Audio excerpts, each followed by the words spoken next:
¿Qué es una simiocracia? Para obtener la respuesta, retrocedamos antes al año 2008. Tras años de bonanza, la burbuja inmobiliaria y financiera estalló. La bolsa se desplomó y la inmobiliaria Martín Safadesa protagonizó la mayor quiebra de la historia de España, dejando un agujero de 7.000 millones de euros a sus acreedores, en su mayoría bancos y cajas, que tuvieron que joderse y apañarse con su inmenso stock de suelo y viviendas sobrevaloradas. La economía empezó a resentirse. Y a lo largo del año, 1 millón de parados se sumaron a la cola del INEM. Ah, cierto, y España ganó la Eurocopa para el regocijo de muchos, especialmente los jugadores, que pudieron facturar las primas por su victoria en Austria, sin que la Hacienda española rascara un céntimo.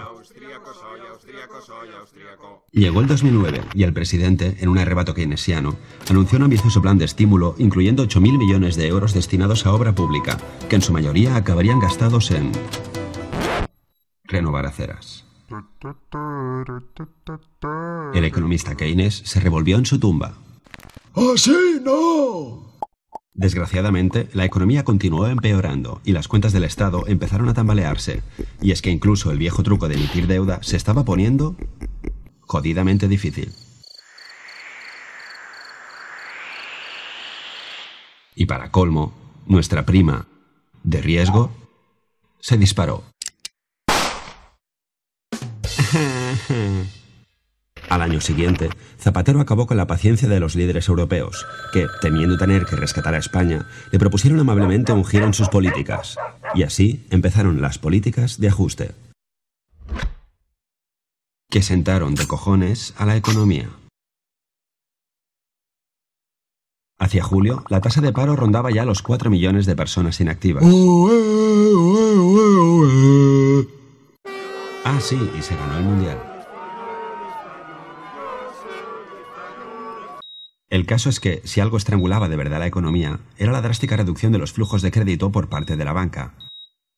Las empresas estaban fatal de lo suyo, sin liquidez por falta de préstamos, con crecientes facturas impagadas por parte de las administraciones y con un consumo doméstico en caída libre, puesto que las familias ya no podían compensar sus sueldos de mierda con más deuda. Lo raro en estas circunstancias era que el precio de la vivienda, en comparación con otros países con burbujas similares, cayera tan poco.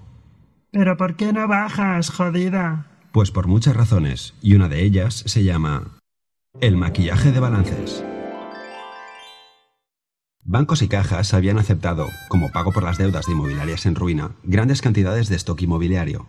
El problema es que si querían deshacerse de ese stock sobrevalorado, debían ponerlo a la venta a precio post burbuja, cosa que constaría en sus balances como pérdida, y dejaría en evidencia su maltrecha contabilidad ante accionistas, inversores y competencia. Así que hicieron lo contrario. Mantuvieron su stock a precio hinchado, contribuyendo a sostener los precios, y se dedicaron a refinanciar la deuda de las inmobiliarias ad infinitum, convirtiéndolas en auténticos muertos vivientes. E incluso canjeando la deuda por acciones basura de esas mismas empresas zombies. Patada hacia adelante y a esperar a que la economía mejore.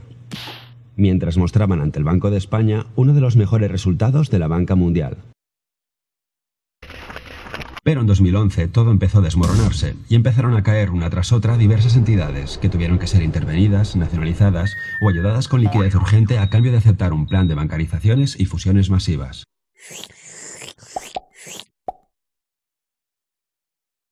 Que conllevaron una reducción de plantilla, pero paradójicamente mantuvieron las cúpulas directivas por duplicado o triplicado.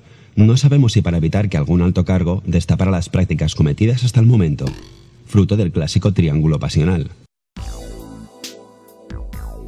Que si A designa los cargos directivos de C, que si C es a su vez accionista de I, que si I financia la campaña electoral de A, que si A hace un plan urbanístico a medida de I, que si C financia el proyecto de I con el aval de A, que si I reparte maletines entre A y C.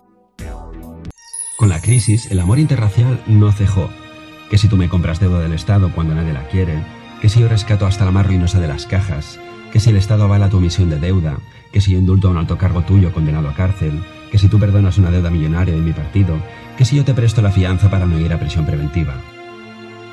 Por otra parte, algunos sectores que se sobredimensionaron durante la burbuja llevan toda la crisis apañándoselas para mantener su inviable tamaño, ya sea dejando de pagar Hacienda, recurriendo al rescate del Estado o falseando sus cuentas una y otra vez, hasta convertir el sector público y financiero español en poco más que un atajo de insolventes que se prestan dinero los unos a los otros, haciendo que muchos inversores extranjeros prefieran arrancarse los ojos antes que prestar un solo céntimo a este trupe de muertos vivientes. Mientras, nos acercamos a los 5 millones de parados y sufrimos un déficit descontrolado que obliga a más ajustes. Y ni siquiera el chorro de liquidez del Banco Central Europeo hacia nuestra banca ha conseguido hacer fluir el crédito hacia el resto, puesto que tras 4 años de patada hacia adelante, el agujero a tapar ya es descomunal. Es el problema de no amputar la gangrena a tiempo, que al final la convalecencia se alarga. Habrá quien crea que nos gobiernan astutos villanos que controlan eficientemente nuestro destino. Pero yo soy más del principio de Hanlon. Vamos, que estamos gobernados por ineptos. ¡No! Y algún que otro simio.